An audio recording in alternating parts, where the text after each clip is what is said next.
I love that we had the warning sound as soon as the intro played. Brian, keep that warning sound in. Honestly, probably need it. Yes, we need to hear it. Hey BigHead Show.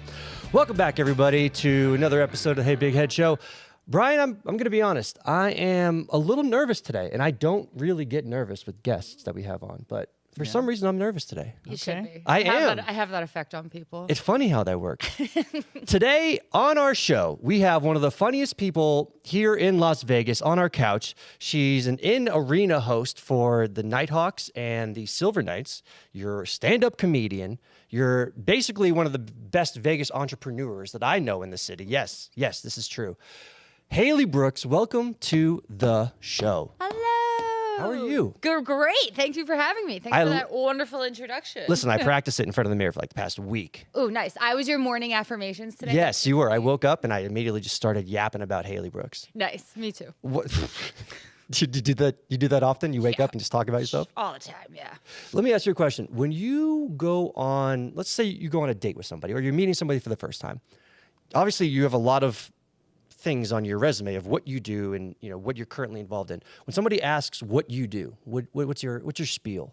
If I'm meeting someone for the first time and it's not like I have a lot of time and energy to explain this right now. Honestly, I've gotten to the point where I'm just lying. I appreciate the honesty. Yeah, I've gotten to the point where I'm like, I do social media. Like but if I'm like, hey, like I want to tell you what I do, I'll just sum it up as like, I'm a host, I'm an MC. And then if they want to know more, I'll elaborate more. Comedy, I like to leave out until I'm like, either it's like for the sake of like, please come see me, or because I have to juggle the whole like I'm a mom thing too. So I'm like, where are you guys at here? Yeah. Who's asking? Depends who's asking. You're basically reading the room of one person right in front of you. Whether you're on stage or you're on a date, you're reading the room. You're seeing where the direction goes. Yeah. So my team and I, we know all about you. We've done all of our research on you. We know your deepest, darkest secrets, all your desires, basically everything that we need to know, we know about you. Very nice. Can you make them come true? Absolutely. Nice. Yes. Brian, make that happen. Jot that down, Brian. Yeah, Brian, write that down. By the way, Brian, you have a great airport captain or airplane captain voice, I should say. Oh, thank you. Like we are now landing. It's the first I've heard that. Brian, can you tell us to put our seat trays up, please? Our seat tray, whatever. our table tray. Yeah, that thing. The seats rise now. Isn't that what the Virgin guy wants you to do? Stand while they land the plane. Yeah, Brian, be a doll, will you?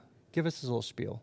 Be a doll. No. Okay. All right. Well, my team and I know a lot about you. How much do you know about us? That's what I want to know. I know that you guys have a podcast. We do. I know that you had some cool guests. I saw a couple familiar faces, and then I saw the one that stuck out to me, and God forbid, I can't remember her name, but the casino boss's daughter. Stephanie Rosenthal. That was cool. I like that one. Did you ever see the movie?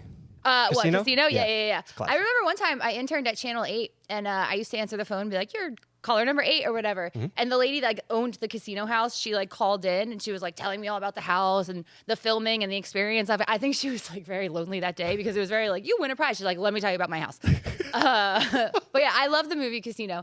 I love Ginger and her whole character. I like how the showgirl downtown she's named Ginger after I know. Ginger. Yeah, I like that movie. Awesome. Yeah, it's a classic. I feel like legally you have to be a fan. One of my favorite things is at the end of the movie when they showed what Vegas was. Yes. And then there's like the little rascal scooter and stuff going by. I'm like, God, that sums up so much. It's poetic. That's that. exactly where we are in this city. Yeah.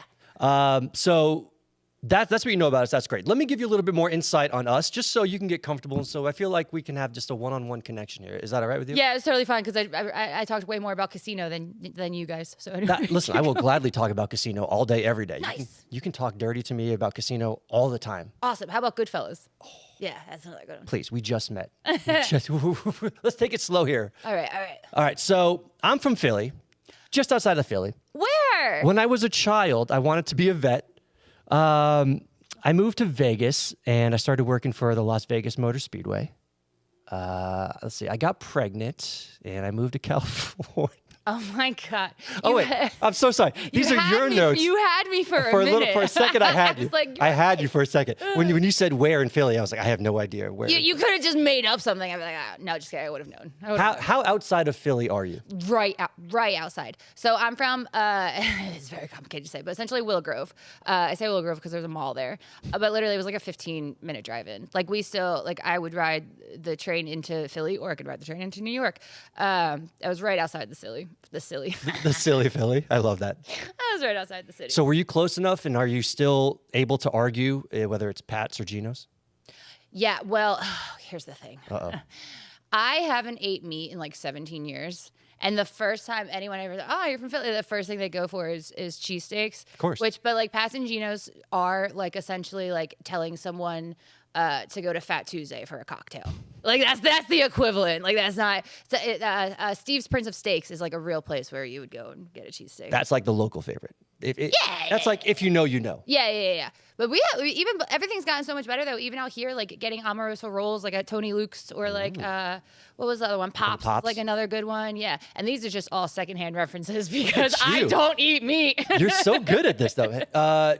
Did you ever have Cheese Whiz on your Philly cheesesteak? Oh yeah. I feel like that's a game changer. I've never had Cheese Whiz on a Philly cheesesteak before I did Pat's or Gino's or one of those. I don't know. Did you?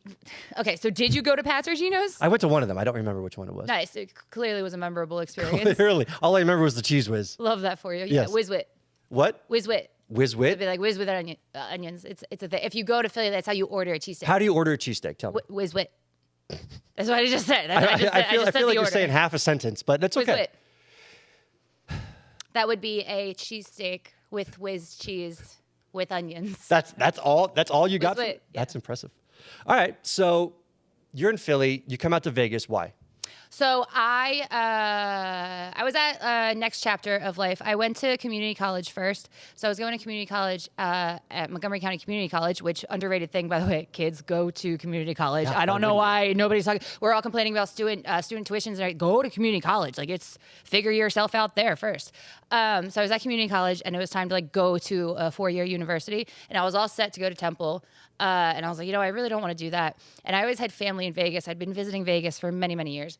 And I sat down with a professor, and I was like, I don't want to go to Temple. Like, I don't want to do the thing that everyone else does, and da-da-da-da. And he said, if you could be anywhere in the world right now, where would you be? And I was like, Las Vegas. And he's like, okay, UNLV. You ever look into it? I was like, no, I can't afford that, da-da-da-da. I was still in like a mindset of just like, can't. Mm-hmm. And then he was like, well, let's pull it up. Like, let's look at tuition. And he pulled it up.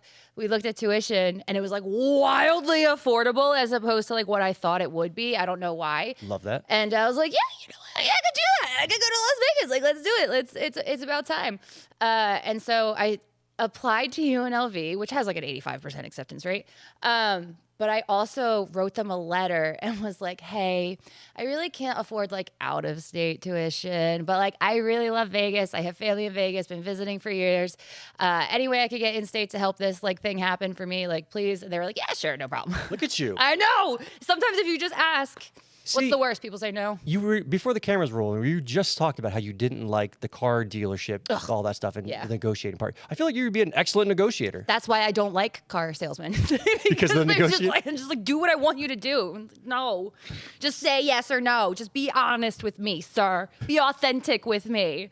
That's a problem. Sometimes I'm like, people, be real people. We're like, nope, we are corporate robots. Thank you. Thank you. Yeah. So when you came out here, did you get straight into stand-up comedy and like being on the mic, or did you kind of worked at the production level of things, right? Yeah, I started heavy in production. Thank you for knowing that. Hey, you're welcome. Yeah. So when I came out here, I had a communications associate's degree and digital broadcasting. Came to UNLV for journalism and media studies. That's what I ended up graduating with. So at UNLV, I was doing like, filming the TED Talks and Brookings and everything we have over there. UNLV TV and like sports and everything, right? That's where that all, because this was 2016 that I had moved to Vegas, January of 2016. Happy anniversary. Thanks. Happy yeah. decade anniversary. I know. I've Look been at here you. 10 years. You're all grown up now. Look at Crazy. you. I did do a 2-year stint in California though, but I feel like that's what makes me a true Las Vegan, at least a transplant one anyway. They always come back. Yeah, that's what they say about UNLV. It's you never leave Vegas, and I was like, no, I got out, and then I came back. And then you came back. It's like a toxic relationship. It's so much fun. We love those. You know, they are fun. They're the funnest times. They're our specialty. But yeah, so I was doing lots of production things, lots of behind the camera. I was always in front of the camera as well, but I didn't do stand up until right as I turned 30 years old, which was like not that long ago. You haven't turned 30 yet. That's what we're getting I promise you I have. But yeah, and then so right after college too, I immediately started working at Las Vegas Motor Speedway.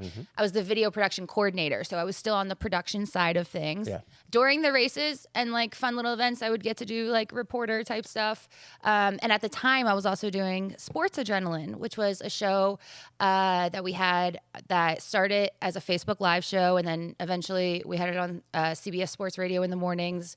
It didn't last, but we did our thing. Shout out to John Castagnino. He was a professor at UNLV that like really kept that going, and we did that whole thing. Shout out to John. Shout out to John, man. John, what's good, buddy? Do you know John? Professor John? Yes. I love Professor John. You're making that up because I told you he's a professor. If you asked me to say his last name, I wouldn't be able to because well, it's hard to say. It was a long last name. It is a long Casarino. Yes. Yes. Casa de Playa. Do you feel like learning the production side of things helped you where you are? I'm not sure if it's my headphones, but there was crackling. What about so I now? didn't know. Is it yeah, fine now? I couldn't hear me for a second, so I didn't know if you guys could hear me. We I'm hear very all loud, about you. though. All right, cool. Do you feel like the production side of things has helped you where you are now? And if so, how? 100%. Especially as like a host, knowing essentially what the camera operator is trying to get out of me by like framing and things like that. It's a way of knowing on what's going on in both worlds.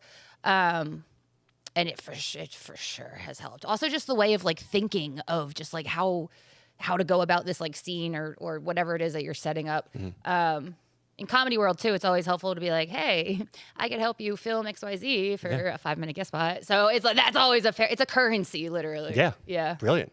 So you came out here in 2016. So it's almost right around the time like Vegas really started to get involved with sports, right? Absolutely it was. How was it luck or was it skill or was it a little bit of both or what was it? It was luck and just like who I am as a person is what it really was. I swear, because I had a college professor back in Philly that was a sports guy, Brad Now, and I had never even thought like I'd done the silliest stories out there. I never thought about doing like sports stories. I just never saw it on the horizon.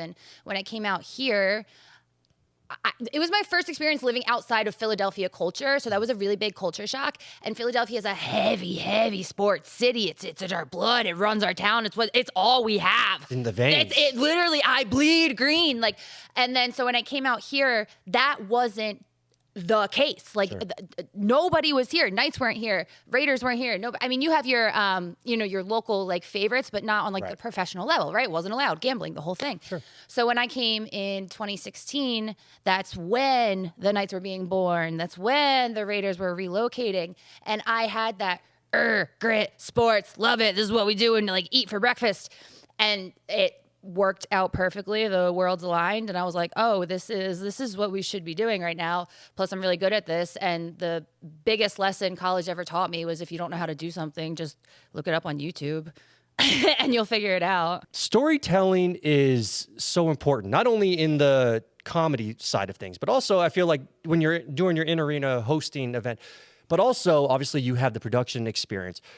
What's your secret when it comes to storytelling? Because you're a really good storyteller. Thank you. From what I haven't seen you live yet, but I have followed you on social media for even before Jarrett recommended you to come on the show. Shout out to Jarrett. Shout out to Jarrett Segmailer. We love him. You do. You're an excellent storyteller, and obviously that's such an important piece of the success in being on the mic, whether it's comedy or in the arena hosting. What's your strategy when it comes to storytelling? Because I'm an awful storyteller. Oh no! Yeah. See, that's you're doubting yourself. You are though. The way I honestly go about it is I tell the story like I'm telling my best friend. And like even like if I'm on camera, like if I'm locking eyes with the camera, like what I'm seeing on the other side of that lens is my best friend. Mm-hmm. So I'm just going to tell you this story in the same way that I would tell my best friend. Are we best friends right now? No. Okay. I'm just kidding. I know you wanted me to say I it. wanted it so bad. As soon as you said that, who is your best friend? My damn self. Good for you. You talk about yourself when you wake up in the morning. See, you got to be your own best friend. I love this for you. I had a fish for a while, but he died recently. He was really good. What was his name? Fluffy. That sounds about right. Fluffy the fish. All right. So after the production side of things, you got into stand-up next? Production, social media actually came next after production. Okay. So I did I truly did social media for a while. Yeah. What do you mean you did social media? So You were an influencer? I was riding the influencer. I could have went full influencer. I've done influencer type videos. That's kind of where I discovered comedy along the way. I was making funny videos, and then it was kind of like, well, which way do we go? But I actually did content creation for Vegas for LVCVA. No shit. Yeah. So and before that, I did comic books. I did live sales, and I did their social media as well. So yeah, I was doing, and then I was growing my own social media channels too. When TikTok first started popping off, I had a legit formula. Yeah. Like I grew 3 accounts to accounts. I grew 3 accounts. I grew 3 accounts to like over 50,000 followers. Like I was like, oh, I'd figured it out. Damn, girl. I was doing the things. Now you're just showing off. You know? I love that. All right. So when did you get into comedy? When did you do actually your first stand-up routine then? My first set I did here in Vegas at Wise Guys, the downtown location that's no longer there. I did my first set there. It was January of 20. What was 3 years ago? Let's go with 23. Yeah. Why not? I was doing an improv show called Alice in Wonderland's Cocktail Experience. And I was like this Mad Hatter character. And there was like improv elements to it. And honestly, the script was not the best. And I told myself I could do better. And I went and I did better. You did better. I did better, yeah. But I did love it. Like I was class clown in high school. Like it was always there. I look back at my old reporter stories. There's always an element of comedy. Like it always was there. And then I really had this social media character too. I would do these Vegas clips. I'd be like, "Hi, welcome to Vegas," and then I'd like tell people like ridiculous things about Vegas, like as if I was talking to a tourist. So I had all these elements. And then January of 3 years ago, I was like, let's go. Let's go, girls. A road ever since. Love yeah. Are you better? Do you feel like your strengths are more on the improv side of things or joke writing? I'm very quick. I'm very quick. You are quick-witted. I'm quick-witted, man. If you ever come to Haunted Brunch, guys, that's where you'll see. I am on it. My writing has definitely improved. Like, and roasts, I'm actually better when I sit down and write roasts. So being quick is definitely my strongest. And then writing, I'm still great. I'm still so great at everything that I do. Yeah, and you're modest too, which I love. Yeah, you know, I'm not terrible at it, but definitely working on strengthening it. What's your strategy when it comes to joke writing? Ooh, you mean like how do I do it? Yeah. Yeah. For the most part, very like sporadic throughout whatever gives me an idea, jot it down. After I get my jots, I formulate a more concise list, and then a lot of stuff though just happens naturally, like throughout and blah blah blah talking.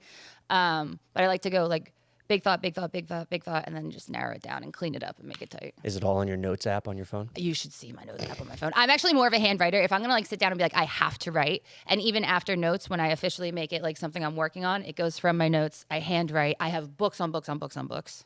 I feel like you have very nice handwriting. No. Not at all. Thank you, though. It was my first C I ever had in 2nd grade. Oof. Still mad about it. I know. Sorry to hear about that. I know. Yeah, I have terrible handwriting. That's a fun fact. Terrible handwriting. Do you remember your first joke that you wrote?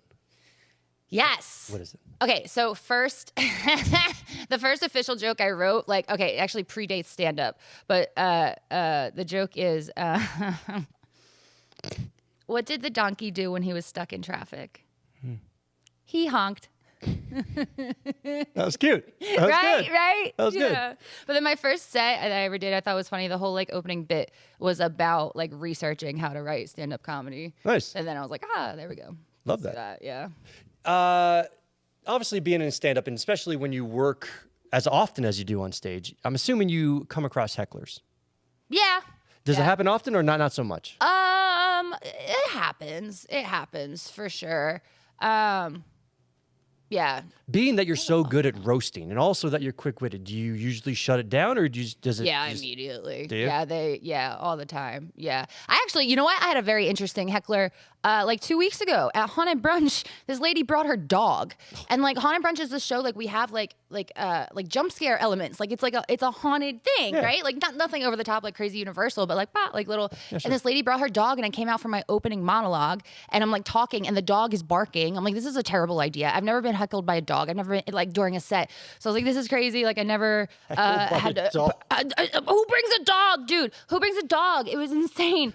To a live show. Whatever. It was a service dog. It was not a service dog. Yeah. But yeah, the dog was barking and I was like, this is crazy. I've never had to perform for like a nasty little bitch before. And she brought her dog. Like that was so I was like, all right, let's go. That was good. Yeah. Love that. So we have those moments. I do like how I like that you're so good at roasting. Which, by the way, if you ever want to roast me in the next however long the rest of the show is. Oh God. Give me time. It's itchy. I know do you, when you're out in public and you see people, do you like roast them in your head? Sometimes, yes. Yeah. Sometimes, yeah. Especially like, have you ever seen me like outside barking at Kimmel's to get people to like come into a show or anything? Like, I'll razz them. Yeah. To like be like, hey, come to our show. But yeah, God, yeah. Tell me about Roastlemania. I love Roastlemania. And I have a backstory with Roastlemania. All right, I'll give bring you it on. I want it all. I'm so great. But we're not all that way all the time, right? So Roastlemania is a show that happens here in Vegas, put on by the wonderful Mike Krasner and Sean Reddy. And it just had its 10th, installment, 10th like show. And so it takes elements of wrestling and roasting, obviously. And it's a lot of Vegas talent. I think a couple of other, but so it's just roast battles. I got into the mix of Roastlemania. The first roast I did with them was myself against a comic named Adam Dominguez. Very, very funny guy. Adam's great. We love him. And I lost. I held my own. I had a couple of jokes, but I was like new. I literally was like 3 months into actual stand-up, I believe. And I was like leaning heavy into like the theme of it, right? Like I had like a Becky Lynch thing going on. Mm-hmm. Learned my lesson and was like, all right. So then the next battle that I did. Did he roast you because of how you dressed? Of Becky Lynch? Or did it... No. What was his target when it came to single mom jokes? That was, I remember there was a couple single mom jokes. There was probably like an open mic Barbie or something like that along those lines. My next roast then was, it was scheduled to be myself and Adam against Joe Calise, who is like, Joe Calise is very top-notch funny, so good with roasts. He is a person that does not care about offending anybody, and it is so beautiful. And Adam and I don't work well with boys, okay? I should have just been it just wasn't the right fit. It wasn't the right thing. It was so bad. Adam abandoned me on the stage. I got wrapped up in the curtain. Like it was horrific. What are you talking about? Horrific. It was a shit show is what it was. And so it lit a little like, hey, you should probably come back and do better at this, cuz what was that? So next time I came back was this round where it was the Queen of Mean, and it was like fast firing. So it was like 10 of us. You didn't know who you were going to have to go up against, but you would knock each other out. So you potentially had to write 10 jokes for like all these different people. Sure. And I went up and boom, boom, boom, boom, boom, knocked people out. And then the next one was... there's a whole story here. So boom, boom, boom, Queen of Mean. Then I had to go against the King of the Zing, which was the same but for the boys. That was Antonio Hernandez. Boom, knocked out Antonio. And then I had to defend the belt against Evan Connolly, who just appeared on Kill Tony this week. Shout out Evan Connolly. Beat him, and so I still have my belt. And that's where we're at with Roastlemania. Where is your belt? It's way up high where my kids can't reach it. Smart. When it comes to roasting, what's a good approach to it? Like if I want to get into roasting, I want to roast Brian on a regular basis, but I don't want to be too mean, but I want to I want to make it funny. Do you want to make it funny for him, or do you want to make it funny for people looking at him? I don't know. You tell me. Well, because that's the trick, is that like you could write roast about Brian because you know him so well. Sure. But what does an audience see on a first impression because they don't know Brian as well as you do, is what I think. So I do a lot of looks like common references. I did just lose a roast battle to Seth Robichaux at LA Comedy Club. He got me. Seth got me. It was a good battle. But I had made a Christy Nome husband reference and nobody got it. I was so mad. That's too bad. I feel like that would have been a good one. Watch the news. Will somebody watch the news, please? Yeah, but that's funny. Yeah, Seth is fun. I've never actually met Seth, but we have mutual friends. I have mutual guests that have been on that have spoken about him too. He seems like a very, very funny guy. Very funny. He has his own one-man show. If you get a chance, must catch it. Too glam to give a damn. Very, very funny. Love that. Yeah. By the way, we're 20, 30 minutes in. How's this podcast going, by the way? I'm having a great time. You've been on a handful of different podcasts. Like I said, from one extreme to the other. Yeah. Are you like right in the middle, or where would you say we are in terms of the podcasts that you have been on? Where are we in terms of like the content that we're talking about, the vibe that you're getting, the production value? I want to get rate you guys in the middle. I want to get a mid-report card right now from you. All right. Let's see. Are we doing better than that podcast that you shit on years ago, where you went on and it was a rough one? Are you talking? Yes, I am. About the red pill wannabe? That guy? Oh my God. Okay. Is this better than that one? This is phenomenally better. Okay. The one thing I'll say that they did better is they greeted me with like weed and alcohol, which like is always, even if you don't want it, it's always a nice gesture. It's always right? a nice gesture. But that set the tone for how the night was gonna go. Yeah, no, you guys are doing phenomenally better than those guys. Thank you for doing a deep dive on me that I know what's on the internet. My God, that's crazy. Yes. That's insane. It is. You also made a comment like that you quoted Sarah Hester Ross, and she has like a thing like stop giving men microphones. I met her one time. She is a very funny woman. So funny. And that stop giving men microphones thing just blew up. Giving men microphones. Sing it, Brian. Come on, Brian. God, Brian is so shy over there. Brian's never this camera shy. I don't understand why. I need to hear you say it. You say what? Stop giving men microphones. Stop giving men microphones. There it is. All right, that was the worst. It just sounds so much better coming from men. All right, so then just talking about some of the topics that you did talk about there that we can just kind of bring back. Red flags in dating. Really good at spotting them now. Are you? Yeah. I don't date at all now, though. I'm like personally right now. You're single and you're set on being single right now. Set, happy for now. I have young kids. I have dreams and goals that I'm chasing, careers and this and that. Where I'm at right now, I am happy. You would have I'm open to the idea if Chris Evans walks in the door. Absolutely, who's gonna say no to that? Would he be in his Captain America outfit? 100%. Yeah, 100%. Or the one where he was like a widowed dad. I forget the name of the film, but it was like Chris Evans raising a small girl. Like Chris Evans raising a small child. Yeah, and then she was like a genius or something too. Yeah. Classic Chris Evans. Of course. Classic. I actually am from Boston, and he grew up. He was in. I know. I feel like our podcast just went down a few tiers after that. Too late. You already gave us a mid-report card, so you can't change it. But when he got the role in Not Another Teen Movie, it was such a big deal in our little local community. Oh, that's so cute. He was in the next town over, and everybody was talking about it. It was pretty cool. Yeah, that's pretty awesome. Yeah, our local hottie would be Bradley Cooper. Yes. Yeah. Is he still a local hottie for you? Of course, he does like the Eagles commercials now. He does. Yeah, he's a big Eagles fan. Yeah. By the way, sports, comedy, obviously the hustle motivation, the hustle mentality that you have. Where do you get all this from? Is this just something that you woke up one day and you had? You can't come from your parents or your upbringing or what? Yeah, trauma for sure. Trauma loaded for sure. No, it's really just it's the drive. I'm very motivated. I'm very self-disciplined. I've always been that way. When I want something, I will go out and get it. And if you say no to me, I'll find another way. Yeah. I love that. And you do it with a smile too, which I love. Absolutely. Yes. You are, with your humor, you definitely don't shy away from any kind of blue material. Like you definitely will go out there and you'll, say whatever you need to say to get the laugh. And 99% of the time, I feel like it works, which is great. Is there ever any time where is there like a limit to what you don't joke about? Is there things where you're just like, maybe that's too risque for this audience? There's a comedian one time that told me like you have to find where the line is, right? Like you have to push the line. You have to. So there's definitely been like jokes and things I've said that I'm like, you know what, that's not really me. Yeah. But like I'm trying with it. I'm like, this is what I'm supposed to be, or this is what I'm supposed to talk about. So I'm still navigating, finding my like exact voice.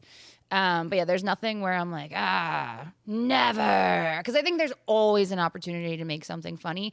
And I have something I like to say where like, I don't believe in bad words. I believe in bad intentions. So like, if I'm intending to hurt you, then that's probably a bad thing. But I never want to intend to hurt anyone. Make you laugh. That's the intention. Sometimes, shock factor, of course. But I don't want to hurt you. That's a very professional response. You're very welcome. You're such a pro.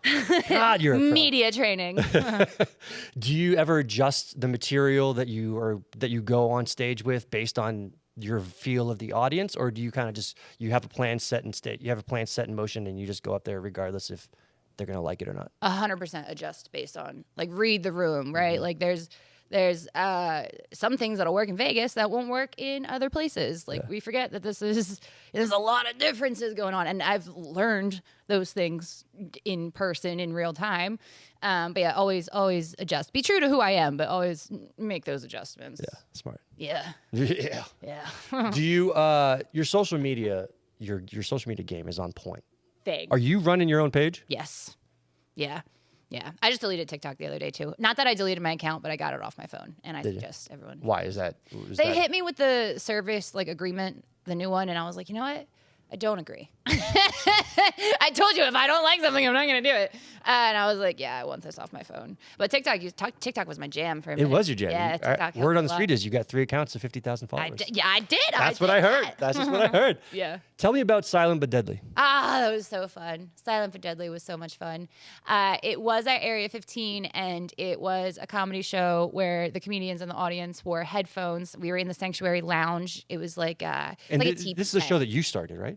Yeah, myself, and then there was another guy, Joe Love. We created it together, and it was amazing. It was a wild concept. It was a wild ride because, like, at first it was like, hey, come do comedy, but take away like all the things that make comedy work. And we were like, all right, cool, let's figure this out. Yeah. But yeah, it was a really, really cool learning experience, and it was really cool building connections with like people coming through like other cities. And when I went to the Comedy Store this week, I saw 2 guys there that came through and did Silent but Deadly. So That's it was cool. it was very good, like as far as like building community and then challenging people to be like, oh, you think you're funny? Can you do it with headphones on in a room where, hey, guess what? There's going to be a laser light EDM show that goes off in the middle of our show too.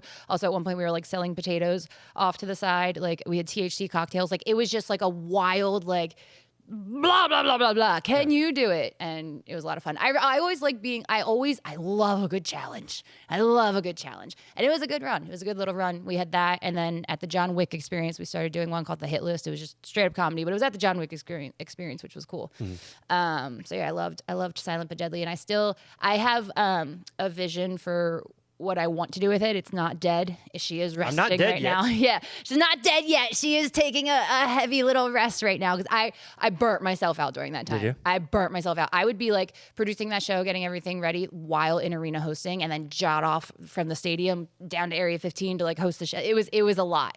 It was a lot. That's exhausting just listening to that. I don't know how you did that day in, day out. Well, I drink a lot of coffee. That's what number cup are we on today right now? It's usually 8 cups a day. So I just finished on the way in. I had my last one. But like physical measuring cups, not like... I feel like it's pretty decent though. Listen, I could be addicted to worse things. I think coffees are pretty good. If coffee's your vice, then God bless you. Yeah, exactly. I think I'm good. What's the... first of all, what kind of potatoes were you selling? Dude, these guys had these loaded potatoes. They were so cool. They did a Philly cheesesteak one. Like it was like a potato bar. It was wild. That's awesome. Yeah. Was it with the Cheez-Its or the Cheese Whiz? They had Whiz and like a couple other things. But Silent but Deadly, man, that was so much fun. It was so cool. Yeah. What do we need to do? What do we need to do to bring it back? I just need to wait, my friends. Just wait. Fine. Let me drink a cup of coffee. Yeah. No, there's some couple things that. How do you take your coffee? Just black? Black, yeah. Yeah.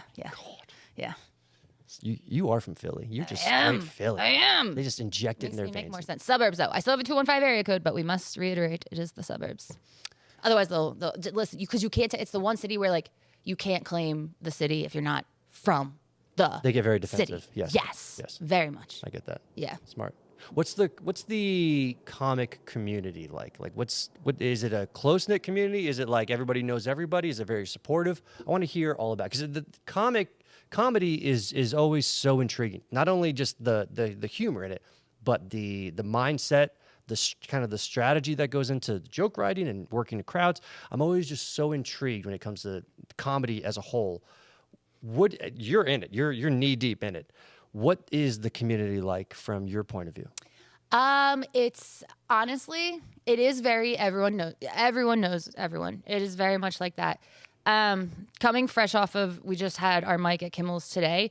It is uplifting. It is supportive overall for the most part. It's just like a family where you have your like bad days and everything. Sure. But because if we all need these spaces to rehearse and practice and get money and network. We all need the same goal. We just had I think it was 4 or 5 people that were just on Kill Tony that was just here. And like, that's, everyone's like applauding them and, resharing those things. Cause if it's good for you, it's good for us overall, at the most part. So there is like myself and a few other people who really, really do try to create those spaces where like, if one of us eats, we all eat. Like, let's get better at this together. Cause Vegas is a pretty young city, not like people that live here, but like we haven't existed for that long. Right. And even, it's a very interesting city when it comes to comedy because it's the world entertainment capital. And you're like, oh, there's people here. They want to watch shows. Of course. Makes sense. Yeah, but you're competing with like Cirque du Soleil. Like, do you want to come hear me tell dick jokes, or you want to see this bitch touch her middle toe to her big nose or whatever? Like, you just like, there's a lot of competition and it's very interesting. That's kind of how I was like, look, I was like, dude, there's all these comedy clubs even, and only at the time one of them had an open mic. Like that's insane. Like where is everyone going? And so we have our bar scene community, and they're always getting shut down left and right, and popping up new ones, and this, that, and the other. So you have to like share that information, and we need to support each other. And overall, I would say we do a good job at supporting. But there's always bad days where like, you guys, nobody moves to Vegas when they're doing great in life, and no one starts comedy when they're doing great in life. So you're just taking the 2 worst scenarios and asking people to get along. But I love them. You're taking a negative and you're adding it to another negative, and you're trying to get a positive out of it. Yes. That's exactly. Which, when you multiply, right? What's the one where you do the, Yeah. Math. Yeah, that whole math thing. Really good with words. Words and math. Who are some up and coming comics that you definitely want to give a shout out to? Ooh, like here in Vegas? Yeah. Ooh. Who do you like? Okay, Chris Waldeck was our Kill Tony golden ticket winner just this week. Big cute moment. Love Chris Waldeck. He's at LA Comedy Club a bunch. You can catch him over there. Who else do I really like locally? Obviously Adam Dominguez is one that does super well. Dude, Shay Matosh, local. If you ever get a chance to see Shay Matosh, local sneaky, she's been in it for a minute. She was a Comedy Store regular back in the day. But we also are blessed with like I overlook our like resident headliners, right? Like Josh Wolf and like John Caparulo and all these people that are routinely here all the time. Obviously love those guys and all the things they do, and they don't have to do, but they do it anyway. Yeah, those are. Who would you say you've been most influenced by? Not necessarily anybody local, but just in general, who's somebody that influences your comedy a lot? So Sneaky, even though she wasn't stand-up, Carol Burnett is like a huge inspiration of mine. How animated and everything she is, and how polite she was and kind to people. I love Carol Burnett big time. Obviously, Kevin Hart, being a Philly guy, was someone who, I've always had eyes on Kevin Hart. I read Kevin Hart's book before I even started doing stand-up. And Common Industry Plant, all you want. Kevin Hart's funny. You think he is? He's funny? No. Do you think he's an industry plant? Some say. Really? Would you say? I am.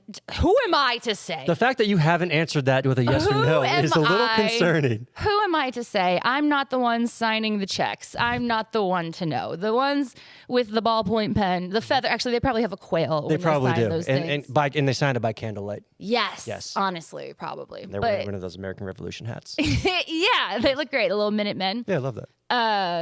Kevin Hart. I love Eliza Schlesinger too. She's fun. I think she's great. She's very funny. She lives in Boston, or is a Boston. I think so. She's a Bostonian. Yeah, she's a masshole of sorts. I can't keep track of all the massholes. Yeah, there's so many massholes. Yeah, yeah. I have family out in Boston, like Framingham. Framingham, yeah. Framingham, Bellingham. No, you went to Framingham? Marion High School. A Catholic education is an advantage for life. How old are you? 41. 2003 is when I graduated. Interesting. How do you feel about this? Save it for the end of the show report card. 'Cause I can see the wheels turning in there. Yeah. All right, so you're My dominant. kid's dad is from Boston. That's why I'm like, I have a thing for the accent. I don't hear your accent at all. When I drink it, it comes out. Nice. Same. Or when you're like around it. Yes. Or angry. Yes. Yeah. God, it's like I had to take speech, voice, and articulation classes to to drop it. I did too. Yeah? I had a speech impediment growing up. Oh, and- no. I was just Philadelphian. Oh, it's just because you're from Philly, you had the. Yeah. Yeah, no, I had a legit speech impediment, but I couldn't pronounce my R's, and it sounded like it was because I was from Boston. So many people were just assumed that because I couldn't say my R's and my S's, it was because I was from Boston, and it wasn't. It was because my mouth was just all jacked up. But were you in Boston when they were Yeah. discovering this? Yeah. So just one of us. Just one of Just a us. little extra spicy. This one I'm like, is. Ma, no, I have a speech impediment. I got a wicked speech I impediment, got a wicked Ma. speech impediment. I was like 3 years old. It's great. All right, so you're doing stand-up thing. You're dominating the stand-up thing. What's the next goal for your stand-up thing? First of all, Ooh, well, I'm still at a point where, so I myself, how full of myself I am. I think I'm a great host. Good feature. I'm working on like the headliner part, right? So I can actually be a comic full time and do all of those things. So stand up, and I'm an actress too. So like where I see myself is special series, boom, live on a boat for the next year, and then go from there. I like where goal. you're going with that. Yeah. Oh, and raise kids along the way too. Gotta sure. Take care of that part. Sure, Yeah. of course. Yeah. Be the mom. Do those things. How'd you get into the arena hosting thing? That's fun. So I actually, my first official in-arena hosting I ever did was NBA Summer League 2017. It was myself, it was Bojo, and then there was another guy who lived here at the time. His name was Jersey. And I was a party host at the time in Vegas. So while I was in college, I was a party host. So I was partying for a living, going to school, doing these cool sports opportunities. Like I was living the dream. And they were looking for someone to help out with NBA Summer League. And shout out to John Castanino. He like asked all of us, and I was like, yeah, I'm interested. Professor John coming in strong again. Professor John again, man. Shout out. He was a big help in my, especially sports career. But so that was the first one I ever did. And the first time I did it fine at Cox Pavilion. It's smaller. It's like more intimate. That was great. When I did Thomas and Mack for the first time, no sound check, no nothing, went straight on the mic, and the echo of hearing your own voice. I was like, well, get this away from me. And I like gave the microphone to Jersey so fast that I like spazzed out. I was like, I can't do this. I cannot do this. So that was my first experience. Love that. Love getting thrown into the fire. But the party hostingness really helped me with that. It's the same thing. Hey, welcome, have a good time. And then it was always a goal of mine to do very specifically Silver Nights. Really? Yes. JB and I, my co-host at Silver Nights, love JB. She and I met at an audition that we both didn't get for Silver Nights. So it became like a goal. I was like, I really want this. Years went on, and JB eventually got it. I had been submitting, not hearing anything. I was like, whatever. They probably think I'm a wild card now. Like, they don't want me. Like, it's been a long time. And then, long story short, JB was like, why aren't you here? Like, you're supposed to be auditioning. And I just had been emails going to wrong places that I wasn't looking at. And long story short, eventually I came, I auditioned. It was like, boom, back in this world. Look at you. Yeah. And then from there, I had like some other things. Like I've filled in for Desert Dogs a couple times. I was doing the Vegas Thrill with the volleyball team, conferences and things like that come through. So it really opened a lot of doors, and especially as like an MC as well. Like it really was like, hey, you can host this thing and do that. And you can toss in a couple jokes. Great. Like it's been, I'm very, very blessed. And the in-arena hosting thing was always something on my radar. It was always something I wanted to do ever since I was a kid, and then I just kept chasing it. And then What is it about the in-arena hosting that you enjoy? Because it's a mix between sports and being on the mic? Yeah, and it's just like I love a good sports fandom. I love a good sports fandom. And so it's being that like, hey guys, like let's come together. Let's go. You know what you came here for. Like this is your chance. This is your moment. Let's do this together. Let me be your shaman. I feel like the shaman of the arena. Like I've got you. You can be your weirdest, wackiest self here and just like enjoy this moment. I feel like I want to start screaming and running through a wall. You got me pumped up right now. Let's You're go. good at this. Let's go. Let's go, the Silver hyping Knights. up of people who are on a tear right now, by the way. I don't know when this is going to air, but there's the good things, all good things in Foley world right now. What are the chances of you being the in-arena mic when it comes to maybe the NBA coming to town? Hey, there's a world and there's things. You never know. There's a world and there's things. There's a That's going to world be the and title there's of your book. Yes. There's a world and there's things. Yes. Yes. Did they have in-arena hosts for baseball? Yeah, actually, at the Aviators, a fellow comic and host is Frank Nicotero. He does it over there. I can't. Alex White is another one. Okay. She does Fox Sports betting. I don't want to get it wrong, but she does something, and she's really talented. And there's somebody else I can't remember his name, but yeah. So there is. So yeah, when the A's and everything come as well. But we also always have conferences conferences and finals and everything that comes through here. So there always has been in arena hosting, even when. Like the teams weren't here. Yeah. You know what I mean? Like I did Summer League before. I don't even know if the Knights existed yet when I did Summer League. Do you have an agent? No, it's me. You're looking at her. It's just me. Everything is. Do you ever pick up the phone and you're like, oh, let me put you on hold so I can get. No, I've come to the crossroads where I sit there and I'm like, do I need to make a fake agent? Like because it just makes things like easier, like to say no or negotiate and things like that. So yeah, that's definitely. I know people who do that. And we're at that point where I'm like. Maybe. If you guys are talking to like Margaret Thatcher or whatever I decide to name. Margaret Thatcher's my agent. Yeah, me and Mags. Classic Maggie Thatch. That's so Maggie Thatch. All right, so you're in arena hosting. You're starting new comedy shows. You're on stage all the time. And on top of this, you have two beautiful kids that you are a single mom to. I don't know how you do all of this. I mean, I guess I do because the 8 cups of coffee. 8 cups of coffee. How organized are you in your Living personal life? It comes and goes. Yeah? So I'm actually really big on, like I said, I have books on books on books on books. So I have like a monthly calendar, a weekly calendar, a daily calendar, a wall calendar. Like everything is within sight, within vision. I get messy often. I'm not going to lie. I get messy often, but I always come back and like reorganize and trim the fat. And I have this amazing agenda book that I always recommend to everyone. It's called the Legend Planner. Okay. And if you have a goal or something you're chasing, I cannot recommend this book enough. It makes you like map out your goals and then jot down the like little things you could do to like get towards them in like a 3-month span. So like that really helps to like stay clear on the vision and stuff too, because it's like I do a lot of gig work, right? So sometimes we lose focus of like the goal, and I'm over here doing this stuff, and I'm like, wait, do I really want to be here? Is this really helping? Is this helping you get to that goal, whatever that short-term, long-term goal is? And if the answer is no, then stop it. Really? Yeah. Well, I'm glad you said yes to this. I'm glad we're not in the way of your goal. I don't know. TBD. TBD. Again, save it for the end of show report card. Yeah. Overall, honestly, phenomenal. Like I've done podcasts in someone's apartment where there's like dirty trash everywhere. Yeah. Yeah. You guys are doing great. I haven't seen a cockroach yet. Not yet. We saved those for. I do. Why does your sign only say hey? Because it's more of like a minimal design of our logo, because our logo used to be Hey, and then BigHead Show was underneath that, but that was just too much text on that lettering. So I just like the kind of minimalistic look of the logo back there. That was a really nice way to say budget. Yeah, this is a shoestring budget here. It looks great though. It looks great. Everything's duct taped to the wall. Hey, I'm here for it, man. Yes, I appreciate that. How often? I like how when you get told no, you usually find a way to get to it. Do you use people telling you no as like a strong motivation to keep you going, or do you get rejection? Do you use rejection as motivation? More so, not as much as rejection, as much as like you can't do it. More of like that. That's proving someone wrong. It's one of my favorite things to do. Is it? Yes, I enjoy it very much. What's a green flag for you? What's something that would pique your interest or turn you on? Not sexually, but just turn you on in a way that's, Two very different things. Thank you. I think someone who just like has it together. You know what I mean? Like you don't have to be perfect, but you're not going to blame the world around you. You're going to look internally. You're going to fix it. You're going to solve it. You're going to figure it out. Sure. Yeah. Smart. Yeah. I like that. Yeah. Not the blame game. How often do you get marriage proposals in your DMs? Oh, goodness. You know, it's funny. The first time I ever officially got a marriage proposal was I was working at a Subway inside of a Walmart.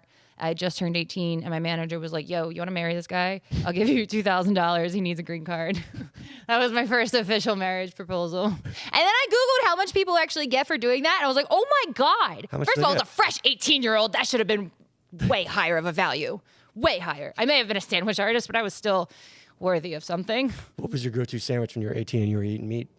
Well, okay, I wasn't eating meat. I gave up meat when I was 16 years old. Damn. Yeah, so I've always been eating the veggie footlong at Subway, which, by the way, remember $5 footlongs? That's gone, right? Yeah, way gone. Yeah. But it's vegetables on bread is what the veggie sandwich is. I just got one 2 days ago. It was $10.98. That is ridiculous. That is more than double the cost. The end of an era. It's Subway. I do love Subway, though. I'm not gonna lie. I do love Subway. Which comedy store has the best food? Like which comedy club like out here, or just that I've been to? Oh, you know what? I did comedy one time at the Blue Note in Hawaii, and that's like a full blown like hotel like feast. They eat and watch the show. That was that was the best. Yeah, top tier. Yeah, I mean Hawaii, fresh ass food, so good. Is it hard when the crowd's eating and you're up on stage doing a set? A little bit, yeah, because like they have their mouths full and chomping. Yeah, so and like you get obviously less laughter if people are doing hand to mouth things. Like they're not gonna laugh, blah blah blah. Like it's just a little more. It's more like chill vibes. Is it harder as a woman to be in the stand-up comedy or just in the comedy scene? I think, Or are you able to use it to your advantage? Yeah, I think there's a healthy mix of both. It's the same thing. It's just you're going to get opportunities because you're a woman, and you're maybe not going to get opportunities because it's a boys club over here or whatever it is. But I've always been a big proponent of, there's a quote from Steve Martin, be so good they can't ignore you. So if it's like, oh, these guys are really big, like boys club, then okay, well, I'll be so good that you're going to ask me to come to your boys club then, sir. And if you don't, then guess what? You're not people I want to be around. If you say no to me, I'll create a show where everyone wears headphones. We'll be fine. Everyone will be fine. Just sit back, relax, laugh, and have a good time. We have one life. That's how I feel about that. What was the question? I really don't remember. Brian's looking at his phone right now, aren't you? Brian! Brian's trying to look you up on TikTok, and he's not finding you. Let me know if it still exists, because I deleted the app. Is comedy, being that it's such a close-knit community, though, but is it a lonely experience? Do you find yourself being alone at times? Many people say that because you're alone, like, on stage. But I don't find... I also, first of all, love being alone. Do you? Underrated thing to do is just to be alone. But there is that camaraderie, that community that, hey, you want to run these jokes together and stuff like that. But people that are like traveling on the road often and like who don't like bring openers or anything with them, you'll hear them often say like, it is really lonely because it's just you. But you also like when you go to these cities and you work in these different cities, you develop your network out there. And so I think that there's actually something much more like community driven, like unity based. Okay. We're all, especially because we're all the riffraff. Yeah. Who do you run your jokes by when you have one? You have a new one? I have honestly who's ever around me. if I'm like, hey, I have this new joke and you're here, can I real quick, or the open mic crowd. That's where Yeah. Kimmel's open mic. Shout out. Come on out, guys. You've been fantastic. Where can people find more of Hailey Brooks? Well, I'm on Instagram. Of course you are. That's the gram. What's your handle? Hailey Brooks is here because I'm Hailey Brooks and I'm here. You are here. There you are. And there she is. What about live in person? Live in person. Follow me on Instagram because I'll be posting where I am. I have a golf roast coming up, so I don't know how much I can say about that, but I'm really excited for that one. We're definitely going to get clips of that one. How's your golf game? I took golf in college. Yes. Look at you. You're just the Swiss Army knife of Yeah. skill and talent. But I faked getting sick to get out of the final. 9 holes is enough. 18 is way too much, guys. That's way too much. I'm done. That's a long day. That's a long day. Sport shouldn't have driving involved in it. It's wild. But Instagram mostly is where, because I'll post where I'll be upcoming. And you can follow me along there. I hate Facebook. I hate Facebook. And then in terms of the in-arena hosting. Mm-hmm. Everything at Lee's Family Forum. Come on out. Honestly, everything at Lee's. Dude. Lee's is like, other than obviously the T-Mobile Arena and the Allegiant, Lee's is like the #1 venue in town. It's got everything. It's so much fun. Like, and if you haven't been, like, we have our local sports teams. Obviously, we know the Vegas Knights, right? But we have the Henderson Silver Knights, which I always grew up going to Phantom games. Yes. That's the minor league for the Flyers, for the Broad Street Bullies. And being sports is still new to Vegas. So some people don't even know like the AHL exists. Some people just don't know. And that's cool. That's fine. Come on out. Heated rivalry was great for hockey this year. The ladies came out to the boy aquarium. It was so amazing to watch. And then fail in like less than 24 hours, but for the little bit of community that we have built, it's beautiful. And there's not just hockey, there's also lacrosse, which is essentially hockey on turf, and it's so fast paced and it's so much fun. The music doesn't stop. Every time they score, they play Who Let the Dogs Out, which is a song about ugly women, but I digress. Is it? Baja Men has... You're like the third person to not know this. Who Let the Dogs Out? I thought it was literal dogs. The music video had dogs in it. Oh, go back and watch the music video. There are dogs in it, but go back and watch the music video. Baja Men. Who let the dogs out? Yeah, it's about not attractive women being at the club. God, you're blowing my mind right now. I'm learning so much more. You know what? You're going to give me the end of show report card. I'm going to give you a guest report card too of Cool. how well you're doing, how Please informed do. you're teaching me. Rate me, validate me. I got you. Awesome. Well, Yeah. Yes. And the Nighthawks too. Nighthawks, by the way, the champions last year. So it's our IFL. So indoor football, so much fun. The next game is this Saturday, which again I don't know when this is being posted, but you can check the schedule. And it will be posted. it's the one banner hanging in Lee's Family Farm right now. It'll be posted on Tuesday. Okay, cool. So then the game will already have happened. I'll let you know. Follow me and I'll tell you who won. Are you excited? You're a Raiders fan at all? Are you because they're Vegas? Are you Raiders? Here's the thing. My son is a Raiders fan. Okay. My son is a Raiders fan. So I obviously am from Philly. The Knights were born here. Yes. And their first season, I was still doing sports reporting at UNLV. I was very in there, and I loved it. I support the Raiders. That's a good way of putting it. You support the Raiders. Support the Raiders. How do you They're feel my about- son's favorite team. How do you feel about? We just drafted Mendoza like 2 hours ago. That's gonna be cool. That'd be fun. That's gonna be cool. He made a name for himself already with that final play. That was amazing. I was just gonna say something, man. Dear Raiders. I had lost it. I don't know. I was like, football, Raiders. Oh, so. Football is very big in my family, right? So the fact that I grew up an Eagles fan was very detrimental to who I became as a person because we lost so much, right? And now we're winning. Championship high, finally got it. My kid's dad grew up Boston fan. You know all about that. Same thing, right? And then Brady, love it. So my son's name is Brady. And Is this after Tom? yes, it 100% is. Ask me my daughter's name. Giselle. Rocky. Do you one better? And that's a true story. I have Brady and I have Rocky.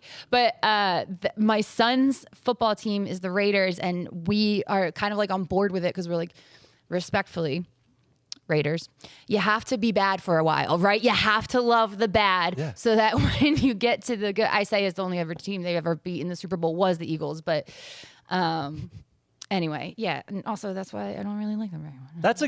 That's a good lesson to teach your kids. Yeah. Is you got to take the good with the bad. You got to learn to suck, man. You got to learn to suck because that's where like your biggest successes come out of your biggest failures. That's what it is. We're just waiting for that big success. There it was. We're just waiting I knew for we'd it. get there. Yeah. I do have a lot of jokes on the Raiders, though. I'm not going to lie. You should come on out and see it live. I do love the Raiders, though. I love you. We love you. We love you. We're Raiders. Raiders. Well, this is awesome. Hailey, you're a fucking rock star. I dig your vibe. I dig your energy. But more, I respect your hustle. And I'm excited I got to know you. I got to sit down and talk with you. And I'm excited to see the next chapters in the life of Hailey Brooks. And Thanks you so just much. Keep on going. You're killing it. Write that book, man. Right. That's the vision. You write that book. What Be was, a what was old the white name lady of the, with a book. What was the name of the title again? You tell me. You Brian, picked it. Brian, you wrote that down, right? Yeah, I'll tell you about it later. Okay, good. Thank you. Yeah, Brian, write that down. Write that down. Before I hit the outro song, end of show report card, real quick. What do you thought? Yeah, no, you guys are great. High production value. I can see myself, which is honestly phenomenal. Always Do you like looking appreciate at that. yourself while you're talking? Very much so, because you ever record something and then like I don't know, like something will move or like a hair will get caught, and then you're like, wow, I wish somebody would have told me that. I know. So it is nice to. I'm just such a narcissist. I just love to look at myself. I don't blame you. Yeah. That sounds awesome. That's why I have pictures of my head literally over there. And right behind your head, I have a picture of myself. That I'm looking at myself. It works out great. Oh, look, that's you. That's me. Wow. How do you feel about that? The hesitation kind of. You know how Trump posted a photo of himself as Jesus? Well, you should look at the other picture of Andrew, which is over your right shoulder. Yeah, I look like Ross Perot. I look like Nope, Richard on Nixon. on the shelf. On the shelf. Up top. I look like Richard Nixon. up at that. The black bobblehead? Yeah. No, not Wow, the black bobblehead. you look great. To the left No. of the black bobble. The T-Rex? No, keep going. You're almost there. The Funko Pop? The headphones? That's No, next to the headphones. to the right of the headphone. The guy that looks like Richard Nixon. The side profile. That is... That's you supposed don't to- have that chin. That's the crimson chin right there. That is not you. I love that you thought that the black guy was me. That's even better. The chin and nose is also at the same Yeah. trajectory line. It's going off the framing. Listen, they didn't have a frame big enough for my chin and my nose.